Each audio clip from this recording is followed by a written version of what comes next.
Olá, companheiros queridos, sempre uma grande alegria poder nos reencontrar nesse canal de estudo, abordando os temas do Evangelho, abordando um livro como o Livro da Esperança, mensagens trazidas pelo Espírito Emmanuel. É uma grande alegria já podermos dizer que nos reunimos com um propósito mais nobre, mais elevado. E, inicialmente, sempre pedimos a Deus as bênçãos para o dia de hoje, da sua misericórdia, do seu amor. Pedimos também a proteção dos benfeitores e dos guias espirituais e essa luz infinita do amor de Jesus por cada um de nós. Que possamos realmente nos compenetrarmos destas verdades que a espiritualidade a todos nós possibilita. Hoje iremos fazer a leitura da lição número 6 do livro, que tem como título Evolução e Aprimoramento. Bem, nesse momento desta lição, Emmanuel vai nos trazer o capítulo 4 do Evangelho segundo o Espiritismo, que tem como título Ninguém pode ver o reino de Deus se não nascer de novo. Essa é uma passagem que se encontra no Evangelho de João, no capítulo 3 e no versículo 3.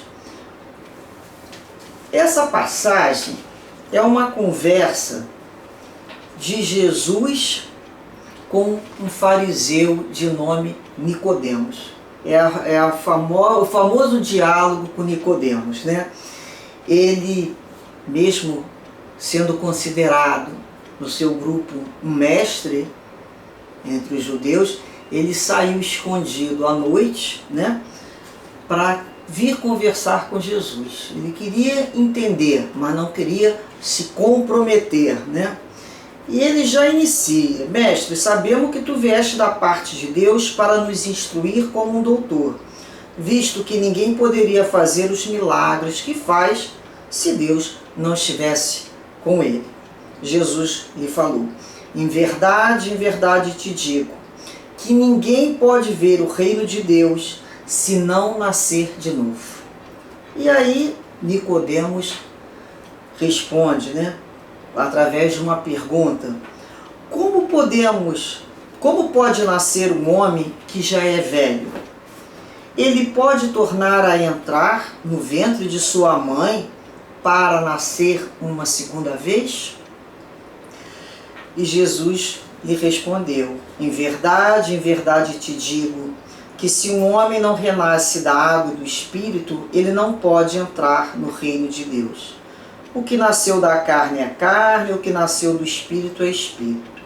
Não te admires de que eu tenha dito que é preciso que nasças de novo.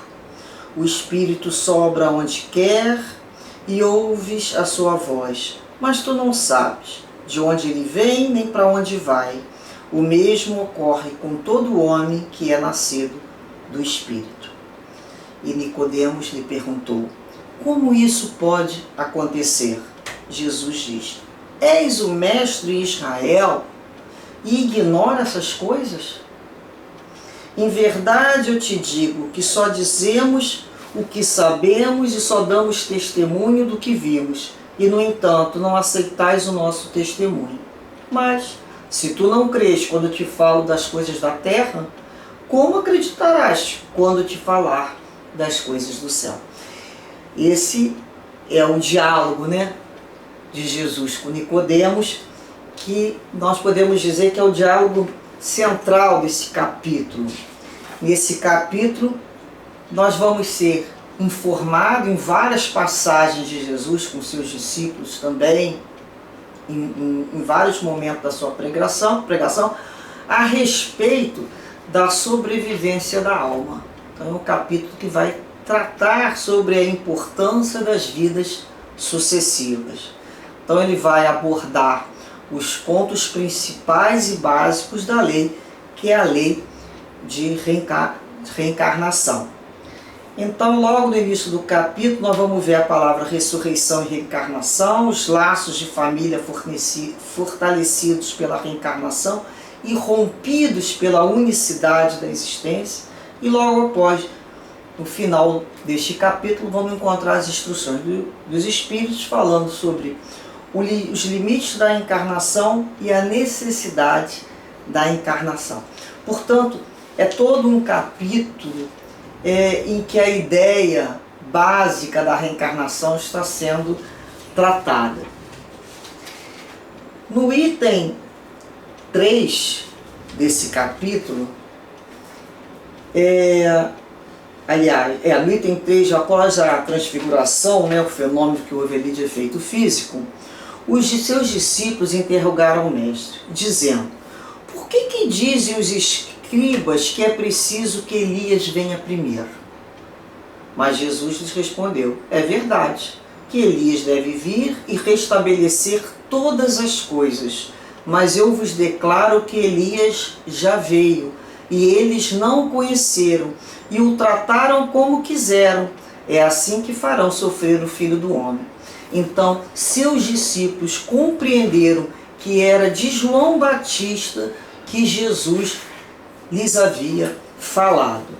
Essa parte continua no item 6, em que Kardec nos orienta assim: a ideia de que João Batista era Elias e de que os profetas podiam reviver na terra encontram-se em muitas passagens do Evangelho, relatadas acima, tanto do 1 ao 3. Se essa crença tivesse sido um erro, Jesus não a deixaria de combatê-la como combateu a tantas outras. Longe disso, ele a confirmou com toda a sua autoridade, colocando-a como um princípio e como uma condição necessária quando disse: ninguém pode ver o reino de Deus se não nascer de novo. E ele insiste quando acrescenta: não te admires de que eu tenha dito que é preciso que nasça de novo. Então ele reforça essa ideia. A ideia da reencarnação, ela é muito anterior à nossa era, Nós sabemos disso. Em outros povos mais antigos, em outras civilizações, essa ideia já era normal, com alguns aspectos de diferença, mas a ideia de vidas sucessivas é uma ideia muito, muito antiga. Então, Emmanuel vai nos trazer aqui o item 4 do Evangelho segundo o Espiritismo, em que diz assim: a reencarnação é a volta da alma ou espírito para a vida corpórea, mas em outro corpo, especialmente formado para ele, e que nada tem de comum com o antigo. Reparamos isso? Nada tem de comum com o corpo antigo. Então, nós trocamos blusa, trocamos roupa, não é assim? Quando uma roupa se desgasta, nós pegamos outra. Nós somos sempre as mesmas criaturas. As roupas vão mudando. Então, essa vestimenta material também vai sendo modificada. Nós vamos percebendo que chega um momento de desgaste das forças físicas, ou por um acontecimento em que a criatura não consegue sobreviver, o corpo físico, e então nós nos despojamos desse corpo físico. O corpo físico fica, a Terra vai se incumbir de fazer as transformações necessárias e o aproveitamento daquele material. O corpo físico fica. Mas nós somos espíritos imortais que habitamos corpos antes e habitaremos outros corpos. Por isso, é necessário a questão de nos desidentificarmos com o corpo. O meu corpo é hoje mulher, o meu corpo tem X aspecto físico, o meu corpo apresenta X problemas orgânicos, o meu corpo necessário a essa reencarnação. Mas eu sou um espírito imortal. Eu não tenho as doenças, eu não tenho essa idade, e eu não tenho a questão se eu sou homem ou sou mulher. Eu sou um espírito imortal, sou muito além disso tudo. Então, quando a gente começa a compreender e dá menos valor a uma determinada situação de vida, porque ela é temporária, o espírito continua com seus valores que foram agregados, tanto para o bem quanto para o mal, a cada um segundo as suas obras. Então, quando Kardec nos trata aqui da ressurreição, da reencarnação, ele foi muito feliz nesse esclarecimento. Ele nos diz que a reencarnação, ela fazia já parte dos dogmas judeus sob o nome de ressurreição. Eles entendiam a reencarnação com esse nome, ressurreição. E os saduceus, só eles que pensavam que com a morte tudo se acabava, não acreditavam nela. Porque dentro dos grupos judeus existem, né, a sua tribo, a sua linha de pensamento. As ideias dos judeus sobre esse ponto, assim como muitos outros, não estavam claramente definidas, porque eles só possuíam noções vagas e incompletas sobre a alma e a sua ligação com o corpo. Eles acreditavam que um homem que morreu podia reviver. A gente pode utilizar esse exemplo aqui, o exemplo de Lázaro. Ele estava momentaneamente estado como morto. Hoje a gente já entende esse processo pela própria medicina, já é explicado essa característica. Então, eles acreditavam que um homem que morreu podia reviver sem compreender com precisão a maneira pelo qual esse fato podia ocorrer e designavam pelo nome de ressurreição, o que o Espiritismo chama mais acertadamente de reencarnação.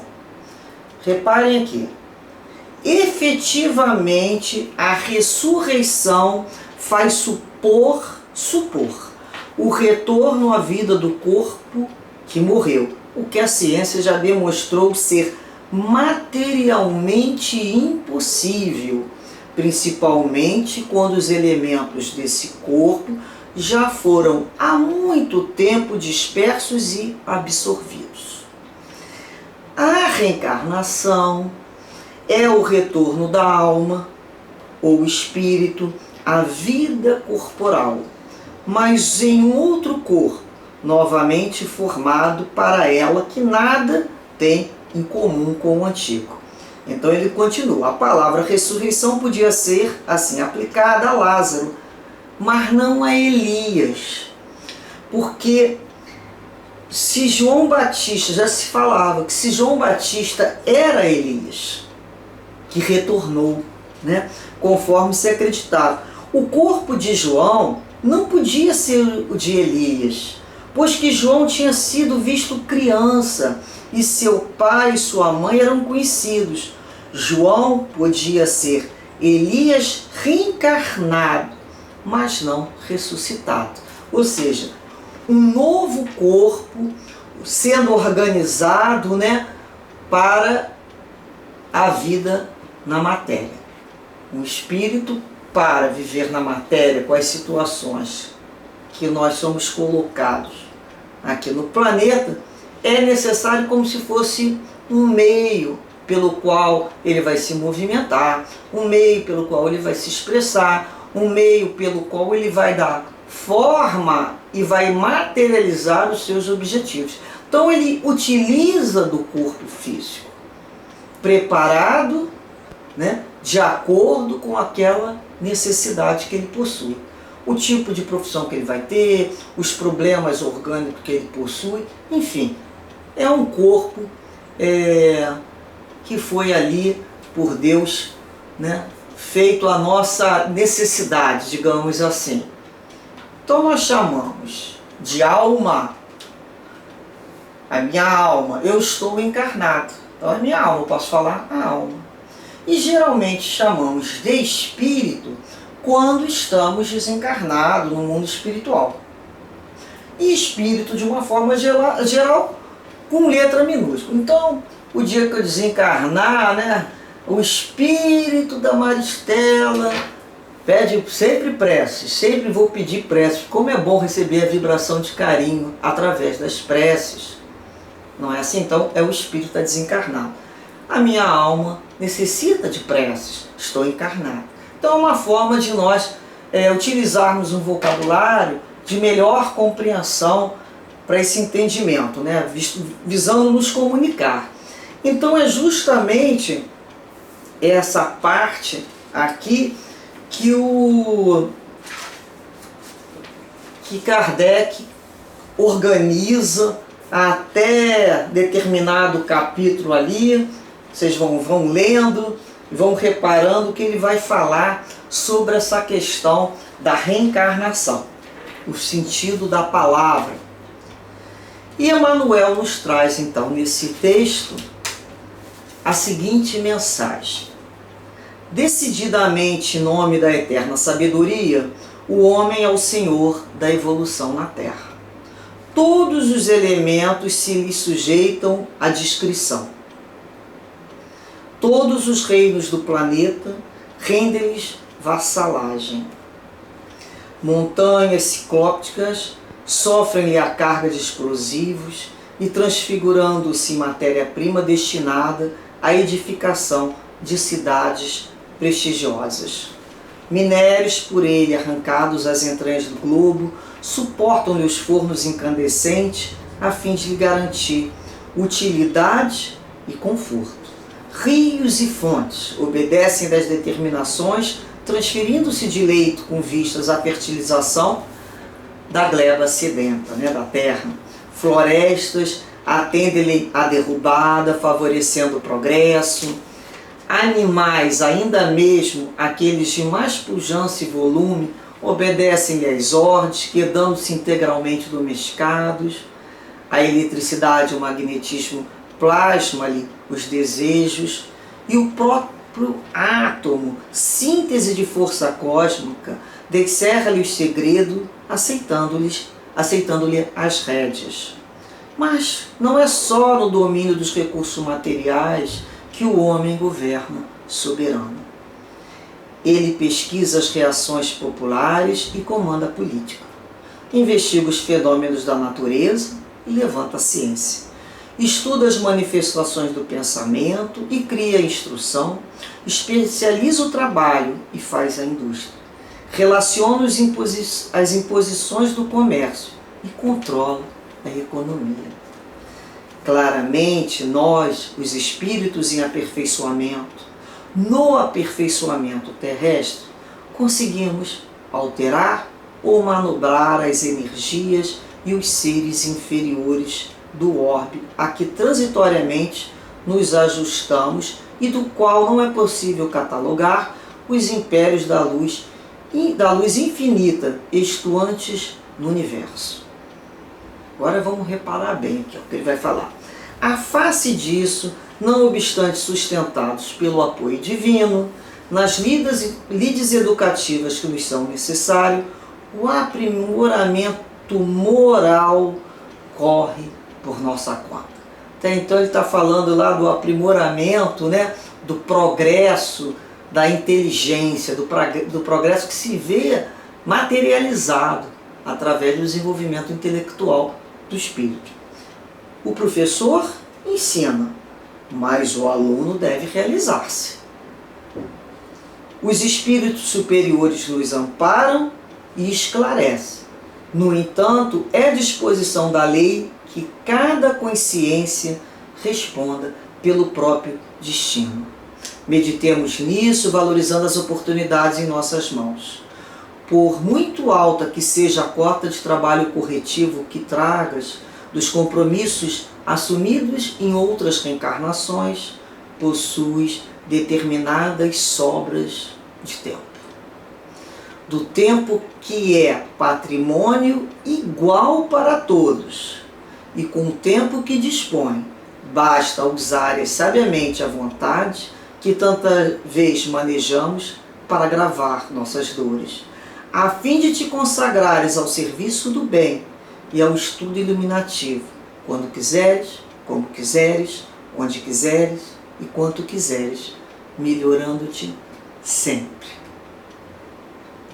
A misericórdia nos deu a possibilidade de retornarmos ao planeta para darmos continuidade às nossas atividades intelectuais e também o nosso desenvolvimento moral. Então, por mais nós tenhamos uma vida muito conturbada, cheia de compromisso, muitas vezes de trabalho, de responsabilidades que trazemos de outras reencarnações, Emmanuel foi claro que todos possuem determinadas sobras de tempo e que o tempo nós já estudamos isso, né? É valioso, é o tesouro valioso e ele é igual para todos nós, 24 horas bate para todo mundo. Agora, o que cada um faz com essas horas é da consciência de cada um e da sua responsabilidade. Se utiliza aquele tempo para criar mais dor no outro em si mesmo, foi a nossa liberdade, né? Então nós estamos usando essa nossa liberdade. Como podemos nos consagrar a esse tempo no serviço do bem? E ele fala, e ao estudo, ao serviço e ao estudo. Quando? Quando a gente quiser, onde quiser, quanto quiser. É da nossa necessidade, daquilo que nós estamos buscando, daquilo que nós estamos com interesse em desenvolver e conquistar cada vez mais. Cada um com a sua percepção interior. O que falta em mim? O que eu preciso aprender mais? Então nós já somos criaturas que temos condições de nos organizar. Então, a perfeição, sim, vai ser o objetivo, a finalidade. Nossa, nós vamos chegar a um determinado momento, vamos chegar à perfeição relativa. Fomos todos criados simples e ignorantes. A criação foi a mesma. Almas simples, com o objetivo, com a finalidade de chegar a um grau de perfeição relativo. Nós vamos ver que entre esse início e esse fim, essa finalidade, existe o que a gente chama de um hiato, né? De um meio. O que acontece aí nesse meio? Entre o início e o fim tem o quê? Tem o meio. E o meio, quem que está nesse meio? As reencarnações. Diversas reencarnações. Onde cada uma, como se fosse um degrau, vai nos fazendo avançar, né? Degrau por degrau nessa escada da vida, que é a evolução.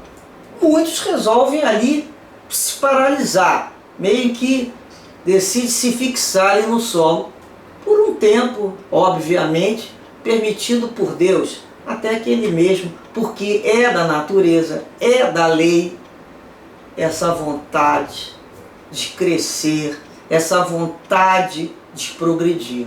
Ninguém que conhece alguma coisa melhor quer continuar na pior. Ninguém.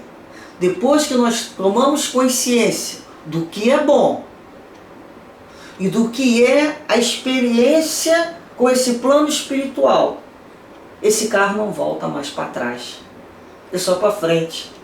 E cada vez mais estaremos envolvidos e comprometidos com o nosso aprimoramento, que vai gerar a nossa evolução. E a evolução de várias pessoas, nós podemos dizer que é o progresso que o próprio planeta, né, vai passar. Portanto, podemos assim compreender que a escola Terra nos oferece, de acordo com as nossas necessidades, as lições, que são obrigatórias, digamos assim, são obrigatórias, matérias obrigatórias, Mas dentro delas existe um tempinho livre para a gente fazer as eletivas da nossa liberdade. É do nosso espírito essa escolha. E o que nós vamos fazer nessas eletivas? Cada um de nós é que vai ter que se perceber naquilo que possui maior necessidade de aprendizado, de desejo de crescer. Que Jesus, assim, ilumine as nossas mentes, que os nossos guias e mentores espirituais nos ajudem nessas percepções, nesses discernimentos necessários à nossa evolução. Muita paz e trabalho sempre. Graças a Deus.